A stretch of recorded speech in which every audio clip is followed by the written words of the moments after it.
السلام عليكم ورحمة الله تعالى وبركاته. الحمد لله وكفى والصلاة والسلام على النبي المصطفى وعلى آله وصحبه أهل صدق والوفاء. أما بعد. കലയുടെ പേമാരി പെയ്തിറങ്ങുന്ന ഫെലീസിയയുടെ ഈ സുന്ദര സുലഭ നിമിഷത്തിൽ ലഹരിയിലൊതുങ്ങുന്ന ജീവിതം എന്ന കാലോചിതമായ വിഷയത്തെക്കുറിച്ച് ഞാൻ നിങ്ങളുമായി സംവദിക്കാം ഇൻഷാ അല്ലാഹ്. 6 വയസ്സ് മാത്രം പ്രായമുള്ള ഒരു പെൺകുഞ്ഞിന് ഗർഭം. ഉത്തരവാദിയാകട്ടെ 12 വയസ്സ് മാത്രം പ്രായമുള്ള സ്വന്തം സഹോദരൻ. ഇതാണ് യഥാർത്ഥത്തിൽ ഇന്ന് നമ്മുടെ നാടുകളിൽ സംഭവിച്ചു കൊണ്ടിരിക്കുന്നത്. എവിടെ നിന്നാണ് ഇത്തരത്തിലുള്ള ഒരു ചിന്തയും മനോഗതിയും ഈ 12 വയസ്സുകാരന് ലഭിച്ചതെന്ന് പഠനം നടത്തി നോക്കിയപ്പോഴാണ് ലഹരിയുടെ അടിത്തട്ടിൽ ഉല്ലസിക്കുന്ന ഒരു 12കാരനാണെന്ന് അറിയാൻ കഴിഞ്ഞത്.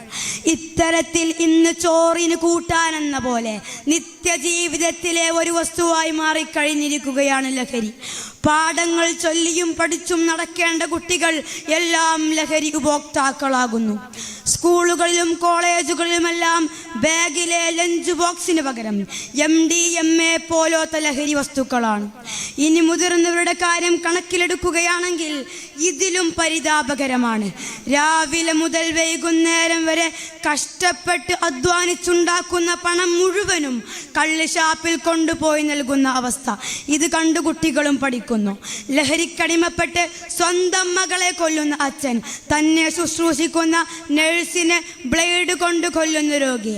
ഇത്തരത്തിലുള്ള ആളുകളെയാണ് നാം ഇന്ന് കൂടുതലും കാണുന്നത്. എവിടെ നിന്ന് വന്നു ഇതെല്ലാം? മുൻകാലങ്ങളിലില്ലാത്ത അധർമ്മങ്ങളും കുറ്റങ്ങളുമെല്ലാം ഇന്നു നാം കാണുന്നതിൻ്റെ പ്രധാന കാരണം ലഹരിയാണ്. ഈ അടുത്താണ് കോടിക്കണക്കിനുള്ള ലഹരിയുടെ കടത്തുമതി പോലീസ് പിടികൂടിയത്. ഇത് വെറും 1 മാത്രം. ഇത്തരത്തിൽ ചെറിയ കുട്ടികൾ വരെ ലഹരിയുടെ ഏജന്റുമാരായി തീർന്നിരിക്കുകയാണ്.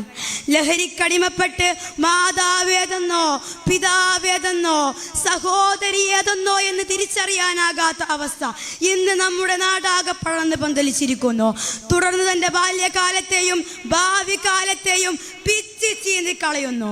ഖുർആൻ ലഹരിയെ ശക്തമായി എതിർക്കുന്നുണ്ട്.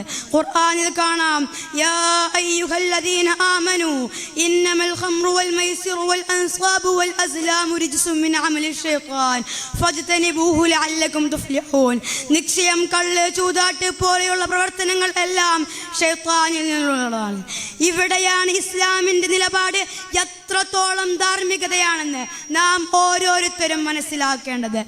ലഹരി വസ്തുക്കളോടുള്ള റസൂലിൻ്റെ ശക്തമായ വിമർശനം എത്രത്തോളം ഉചിതമാണെന്ന് ഇക്കാലം നമ്മെ വെളിപ്പെടുത്തുന്നുണ്ട്. അതുകൊണ്ട് തന്നെ നാം എല്ലാവരും റസൂൽ പറഞ്ഞ ലഹരി വിമർശകരായി ജീവിക്കാൻ ശ്രമിക്കണം. ലഹരി വാഹകരായി ജീവിക്കുന്ന നമ്മുടെ സുഹൃത്തുക്കളെയെല്ലാം നന്മയുടെ പാതയിലേക്ക് കൊണ്ടുവരേണ്ട കടമ നമ്മെ പോലത്തെ മുതഅല്ലിം സുഹൃത്തുക്കൾക്കാണ്. ലഹരിമുക്ത ജീവിതം എന്ന ആശയത്തിനോട് അടിചേരാൻ ഫെലീസിയ പോലത്തെ ഫെസ്റ്റുകൾ കാവലാകട്ടെ എന്ന് ഓർമ്മപ്പെടുത്തി വാക്കുകൾക്ക് ഇവിടെ ശ്രോതാക്കൾക്ക് നന്ദി.